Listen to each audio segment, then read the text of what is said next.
여러분 안녕하세요, 창현TV입니다. 자, 오늘 제가 가져온 차 바로 렉서스 RX 500h F 스포츠 모델이에요. 렉서스 RX 모델 중에서 가장 최상위 라인업인데, 제가 지난번에 RX 350h를 리뷰를 한번 했었는데, 그때 제가 그 차에 대해서 어떻게 평을 했냐면 단 한 가지 빼고 거의 모든 게 흠잡을 데 없이 완벽한 차라고 말씀을 드렸어요. 그 단 한 가지 아쉬운 점이 바로 파워트레인이었죠. 2.5 자연흡기의 전기 모터를 결합한 토요타 렉서스에서 정말 오랫동안 사용하던 그 하이브리드 모터를 결합해놨기 때문에 가속을 했을 때 느껴지는 그 4기통 자연흡기 애킨슨 사이클 엔진의 그런 소음과 진동, 그리고 200마력 초반대다 보니까 차가 잘 안 나가는 모습, 이런 모습이 굉장히 크리티컬한 단점이다 라고 제가 말씀을 드렸어요. 그래서 그 리뷰 영상을 보고 이제 저한테 항상 시승차를 주시는 렉서스 유준하 대리님께서 그러면은 350h 타봤으니까 이제는 500h 한번 타봐라. 500h는 확실히 다를 거다. 2.4 터보 모델에다가 전기 모터를 결합해놨기 때문에 엔진 마력만 275마력이고 전기 모터랑 합산한 출력이 371마력이기 때문에 확실히 다를 거다 라면서 이 차를 줬어요.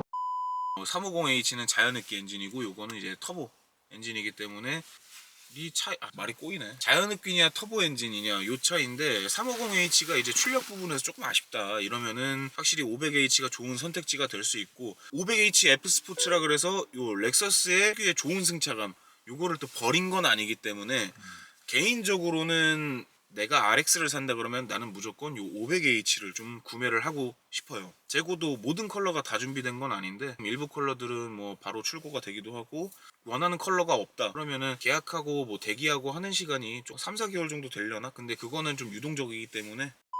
사실 맞아요. 이게 스펙상에 적혀져 있는 이 엔진의 마력만 보면은 BMW 40i랑 뭐 아우디 5TFSI 엔진이 340마력이고 스펙상으로 봤을 때 이 차가 더 우위를 가지는 점은 맞아요. 자, 근데 좀 중요한 건 뭐냐면 내연기관 엔진하고 전기 모터가 결합된 하이브리드 또는 플러그인 하이브리드 모델을 리뷰할 때마다 제가 말씀을 드리는 게, 두 개의 시스템을 혼합해서 사용하고 있는 파워트레인 같은 경우에는 그 파워트레인이 보여주는 그 스펙상의 마력을 온전히 믿으면 안 된다라고 제가 말씀을 드렸어요. 왜냐하면 그런 파워트레인들을 여러분들이 이런 뭐 가속을 급가속을 치는 상황이거나 아니면 저속에서 천천히 갈 때 거기서 느껴지는 그 마력이나 토크 이런 것들이 전부 그 스펙상에 적혀져 있는 합산 출력으로 나오지 않아요. 왜냐면 그럴 수밖에 없는 게, 지금 이렇게 달리는 것보다 더 고속 영역에서 이렇게 가속을 하면은 모터는 어쩔 수 없이 고속으로 갈수록 그 힘이 빠질 수밖에 없고, 엔진만으로 차를 가속시켜주는 그 비율이 높아지다 보면은 합산 출력이 100% 나올 수가 없을 뿐더러 엔진과 전기 모터가 개입되는 그 시점이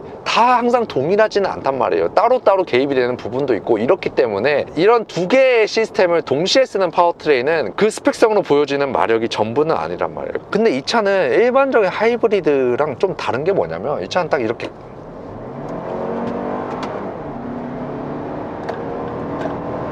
쭉 이렇게 가속을 하면은 약간 이게 그 플러그인 하이브리드 모델을 타고 있는 듯한, 그러니까 준 전기차를 타고 있는 듯한 약간 그런 느낌이 들거든요. 그러니까 이게 왜 이런 느낌이 드는지 이해를 하려면 이 시스템에 대해서 좀 잘 알아야 되는데, 좀 간단히 설명드리자면, 전 세계에 있는 대부분의 하이브리드나 플러그인 하이브리드 모델을 쓰는 차는 전륜과 후륜에 모두 동일한 종류의 구동을 줘요. 그러니까 엔진과 전기 모터 두 개를 활용을 하더라도 전륜에는 엔진, 후륜에는 전기 모터 이런 식이 아니고 엔진과 전기 모터의 구동이 동일하게 전륜과 후륜으로 들어간단 말이에요. 근데 이 차는 진짜 독특한 게 뭐냐면, 전륜 쪽 구동은 엔진만이 담당을 하고 있어요. 그리고 후륜 쪽 구동은 전기 모터만이 담당을 하고 있어요. 그럼 이게 4륜 구동이 되잖아요. 근데 이것도 정말 특이한 게, 원래 이 차의 4륜 구동은 그 아우디 토센 꽈트로처럼 내가 이렇게 저속에서 스로틀을 이렇게 밟아도 항상 4개 바퀴의 구동이 가죠. 지금 보셨죠? 자, 다시 한번 뒷바퀴랑 앞바퀴에 동시에 구동이 가는 모습을 보여주고 있죠. 그러니까 이 차는 항상 4개 바퀴에 구동을 주는 진짜 아우디 토센 꽈트로 같은 그런 형식을 취하고 있는데, 그런 형식을 취했을 때 장점이 뭐냐, 이 차는 언제나 이렇게 가속을 할 때 이렇게 가속을 할 때 항상 그 합산 출력인 371마력을 온전히 느낄 수 있다는 장점이 있어요. 자, 뭐냐면 딱 지금 가속을 하면은 지금 후륜 쪽은 100마력을 내줄 수 있는 이 뒤쪽에 달려있는 리어 모터가 꾸준히 차를 밀어주죠. 대신에 프론트는 지금 275마력을 내주는 엔진이 힘있게 돌면서 차를 끌어주고 있죠. 지금 보시면은. 자, 근데 제가 아까 말씀드렸다시피 이 차는 항상 4개의 바퀴에 구동을 주고 있는 상황을 만들어주는 시스템이기 때문에 뒤쪽에 있는 모터에서 100마력 그리고 앞쪽에 있는 엔진에서 275마력이 나오기 때문에 그 마력을 더하면 합산 출력인 371마력이 나오죠. 그러니까 이런 점이 다른 하이브리드나 다른 플러그인 하이브리드를 쓰는 차들하고의 굉장히 독특한 차이점이고, 물론 더 높은 가속의 영역에서는 어쩔 수 없이 뒤쪽에 달려있는 모터의 출력이 계속 떨어지면서 엔진의 개입이 더 높아지긴 할 거예요. 근데 일반 하이브리드나 플러그인 하이브리드 모델과 다르게 이 차는 이 시스템을 설계 때문에 어쩔 수 없이 리어 모터가 어찌됐건 죽이 되든 밥이 되든 동력을 줄 수밖에 없는 시스템이잖아요. 그렇다 보니까 어찌됐건 고속 영역으로 가서도 그 100마력의 모터의 힘이 어찌됐건 꾸역꾸역 나오긴 하는 거예요. 그렇기 때문에 이 차는 딱 가속을 했을 때 6기통 모델처럼 정말 계속 이 고속 영역에서 쭉 차를 계속 밀어주는 느낌, 이 느낌이 들어요. 근데 이 차는 그런 거는 좀 있어요. 뭐냐면 극강의 연비 효율성에 있어서는 이 차는 굉장히 약점을 보여주긴 하는데, 그 왜 그러냐면 이 차의 후륜은 리어에 달려있는 이 모터만이 개입을 해가지고 구동을 시켜주잖아요. 근데 전기 모터다 보니까 당연히 전력이 필요하겠죠. 그 전력은 배터리에서 나온단 말이에요. 근데 그 배터리를 리어 모터만 계속 쓰다 보니까 당연히 충전을 시켜줘야 되겠죠. 그 충전하는 역할을 뭐가 하냐, 이 앞에 달려있는 이 엔진이에요. 그러니까 이 엔진은 전륜으로 가는 구동도 담당을 계속 지금 하고 있는 동시에 이 엔진의 힘을 뒤쪽으로 보내가지고 여기 이 배터리를 충전해주는 역할을 하는 거예요. 그러니까 배터리가 계속 충전이 돼야지 이 뒤쪽에 있는 리어 모터가 계속 힘을 후륜 쪽으로 보내줄 수 있잖아요. 엔진의 부하가 더 많이 걸리면 당연히 연료 효율성이 떨어질 수밖에 없다라는 단점이 있어요. 그래서 이 차의 스펙만 보면은 350H와 비교해가지고 연비가 확연히 떨어지는 모습을 볼 수 있죠. 그래서 이 차의 파워트레인은 좀 제가 봤을 때 어떤 기존의 토요타 렉서스에서 강조하던 어떤 하이브리드의 효율성 측면에서 초점을 맞춰준 차는 일단 절대 아니고, 전기차와 내연기관차의 장점을 하나하나씩 가져와서 잘 어우러지게 만든 그런 시스템이라고 느껴져요. 왜냐면 이 차는 저속에서는 엔진이 개입이 안 되다 보니까 전기차스럽게 가잖아요. 그러니까 저속에서 부드러운 주행 질감을 나타내주고 기계적인 미션에서 나오는 꿀렁임도 없는 그런 장점을 가져왔고, 다만 순수 전기차는 아니다 보니까 엔진을 박아놔서 이런 고속 영역 뿐만 아니라 고속에서 추가적인 가속을 하는 그런 영역에서 지속적으로 6기통스러운 그런 힘을 계속 분출할 수 있는 내연기관의 특징을 잘 결합을 해가지고 모든 주행 환경에서 운전자가 최상의 만족감을 느낄 수 있도록 만들어진 파워트레인이라는 점이 잘 느껴져요. 그리고 저는 이런 500H 모델에 대해서 굉장히 호평을 하고 싶은 게 뭐냐면, 이 차에 그 후륜 조향이 들어가 있거든요. 최대 한 4도까지 움직이는데, 이게 4도라는 게 사실 벤츠 같은 경우에는 10도까지 꺾이고 BMW도 5도, 7도 막 이렇게 꺾이는데, 이 4도라는 게 좀 적게 느껴질 수도 있어요. 하지만 이 4도라도 꺾이는 게 굉장히 큰 이 거동에 있어서 차이점을 만들어 주는데, 지금 이렇게 가고 있다가 지금 뭐 속도가 높지는 않은데 이런 식으로 다시 한번 이런 식으로 차선 변경을 했을 때 이 롤을 억제하는 능력이 350H보다 훨씬 더 잘 잡아줘요. 그러니까 안정감이 350H보다 훨씬 좋아요. 자, 지금도.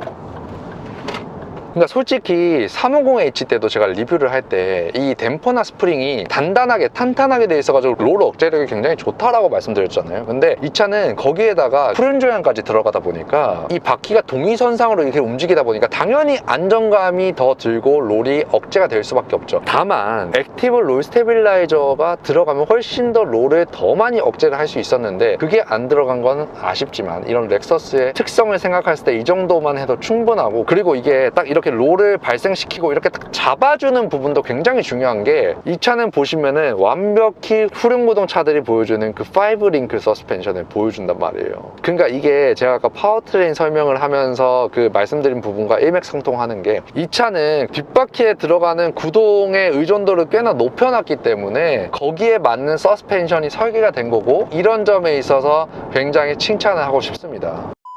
그리고 이 차의 본질적인 승차감, 기계적인 승차감에 대해서도 좀 말씀을 드리고 싶은데, 일단 이 차는 제가 예전에 350H 리뷰 때 말씀드린 것처럼 렉서스 ES나 뭐 NX 350H 이런 차들에서 보여줬던 굉장히 무른 댐퍼나 스프링 이런 게 아니다 보니까 이 차에는 오히려 더 맞아요. 왜냐면 이런 무거운 차들은 댐퍼 스프링 한없이 풀어버리면은 방지턱을 넘거나 이런 요철이 심한 구간을 지나갈 때 상체를 효과적으로 잡아줄 수가 없음으로 인해서 오는 그 상하체 일체성이 떨어지는 느낌, 미니밴에서 느껴지는 그런 느낌이 굉장히 심하게 발생하는데, 이 차는 지금도 이런 식으로 굉장히 심한 요철을 지금 이렇게 넘었을 때 이 댐퍼나 스프링이 어느 정도 단단하다 보니까, 이게 물론 상하체 일체성을 잡아주는 그 본질적인 부품은 아니에요. 하지만 어느 정도 일조를 할 수 있는 거는 맞기 때문에 이 차는 이런 식으로 좀 높은 방지턱을 이런 빠른 속도로 40km로 넘어도 여기서 느껴지는 이 상체의 진동이 빨리빨리 사라지는 모습, 상하체의 일체성이 있는 모습이 인상 깊습니다. 근데 제가 여기서 또 발견한 게 뭐냐면, 이게 만약 스포츠 모드로 놓잖아요. 자, 스포츠 모드로 놓고 똑같은 코스를 가면 댐퍼가 조금 더 단단해져요. 지금도 넘어가면 좀 약간 단단한 느낌이 들기는 해요. 근데 이게, 자, 지금 이런 식으로 댐퍼가 단단해져서 승차감의 느낌이 하락하는 느낌이 아니고, 댐퍼가 오히려 더 단단해져 가지고 상하체의 일체성이 더 좋아지는 느낌이에요. 근데 사실 댐퍼가 단단해지면은 승차감이 딱딱해지는 게 당연하잖아요. 근데 렉서스에서는 그게 안 느껴지는 이유가, 렉서스는 제가 항상 예전에도 말씀드렸지만 부싱류에 대한 비율을 굉장히 많이 넣어놨어요. 그러니까 서스펜션과 서브프레임 사이에 고무 부싱을 너무 많이 넣다 보니까 댐퍼가 단단해짐으로써 오는 충격이 더 크게 들어오는 거를 기본적인 그 고무 부싱이 다 먹어버려요. 그렇기 때문에 이런 차들은 그 댐퍼가 단단해짐으로써 오는 이런 차가 떨어질 때 느껴지는 충격이 더 들어오는 느낌, 그런 느낌을 고무 부싱이 애초에 기본적으로 잘 먹어주기 때문에 굉장히 독특한 느낌이긴 해요. 가끔 이중 주차를 해놓을 때 주차 알림판을 올려놓는데 내 번호가 온전히 노출되다 보니까 불안할 때가 있어요. 자, 그래서 나온 게 이 블랙코드 안심번호 주차번호판이에요. 자, 이렇게 모르는 사람이 나에게 연락을 하려고 하면 050으로 시작하는 번호가 뜹니다. 자, 일회용 번호이기 때문에 어플에서 계속 바꿔도 돼요. 자, 이런 식으로 개인정보를 보호할 수 있을 뿐만 아니고, 미리 등록해놓은 하차 위치에서 내리면 보호자에게 알림이 가는 안심키가 알림도 있으니 운전을 하는 자녀를 둔 부모님 또는 연인이 서로 확인하기도 좋을 것 같고, 내가 언제 어디에 방문하였는지 알 수 있는 드라이빙 로그도 확인하는 기능도 있으니 이런 신개념 주차 알림판 블랙코드를 네이버 스토어에서 검색해보세요. 다음으로 이 차가 이제 어찌됐건 합산 출력이 370마력대고 리어 스티어링도 들어가 있고 어느 정도 롤도 억제가 돼 있기 때문에 이런 스포츠성도 굉장히 좀 빡세게 확인을 할 예정인데, 지금 타보면은 굉장히 좀 괜찮거든요. 그래서 자, 그래서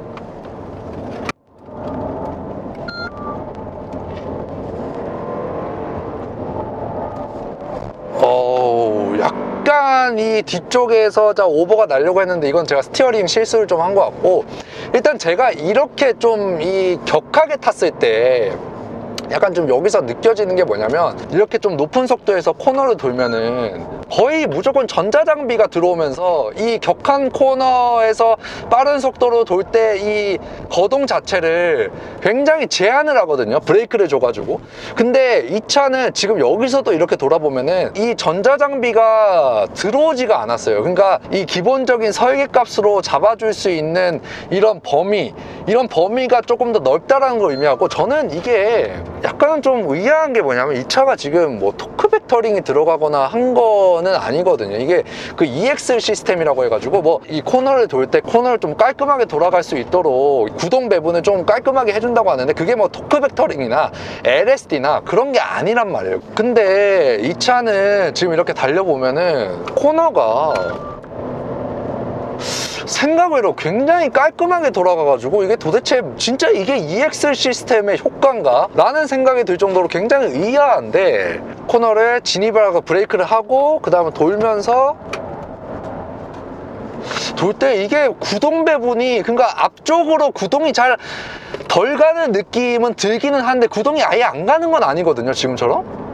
근데 이게 언더의 느낌이 잘 안 나고, 이게 뒷바퀴의 구동이 적극적으로 밀어주는 느낌이 좀 잘 나가지고 이게 약간 좀 신기한 느낌이 들긴 해요. 그리고 롤 자체도 좀 많이 억제가 돼 있어요. 그래서 여기가 굉장히 급격한 코너인데 여기서 돌 때도 이 앞쪽에 타이어 그립의 손실에 의한 언더가 나려고 하는데 이 타이어 그립만 높여주면은 차의 기본적인 버티는 역량은 좋아요. 왜냐면은 이런 무거운 차로 저 코너를 방금 돌았을 때 일반적인 준대형이나 대형 SUV 같은 경우에는 무게에 의한 파워 언더가 나가지고 차가 이 1차선 밀리거든요. 근데 이 차는 약간 앞 타이어 슬립만 났지 그렇지는 않단 말이에요. 그래서 저는 이게 후륜조향 시스템과 더불어 가지고 EX 시스템이 굉장히 뭐 효과적으로 작동을 하는 것 같아서 그냥 제가 이때까지 여기서 달려본 차들의 그런 데이터 값과 비교를 해보자면 이 차가